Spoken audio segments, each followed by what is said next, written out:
இந்த உலகத்துல நம்ம இழக்க கூடாத 2 விஷயம் என்ன தெரியுமா? ஒண்ணு அப்பா, இன்னொன்னு அம்மா. அவங்க இல்லை அப்படின்னா அவ்வளோதான். நமக்கு அதோட பெரிய கஷ்டம் வேற எதுவுமே கிடையாது. நம்ம அழுகும்போது ஆறுதல் சொல்ல அம்மா இருக்கணும்.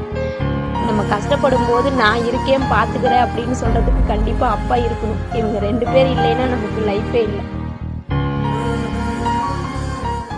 யாருடா சொன்னது நான் சந்தோஷமா இருக்கிறேன்னு? நானும் என் வாழ்க்கையும் வழியில துடிச்ச நாட்கள் யாருக்கும் தெரியாது. கண்ணீரோடு கடந்த இரவுகள் யாருக்கும் தெரியாது. எதிர்கொண்ட அவமானம் யாருக்கும் தெரியாது. தூக்கி எறியப்பட்ட தருணங்கள் யாருக்கும் தெரியாது. கை நழுவி போன கனவுகள் யாருக்குமே தெரியாது. ஆனா நான் புண்ணையோட இருக்கிறது எல்லாருக்குமே தெரியுதுன்னு.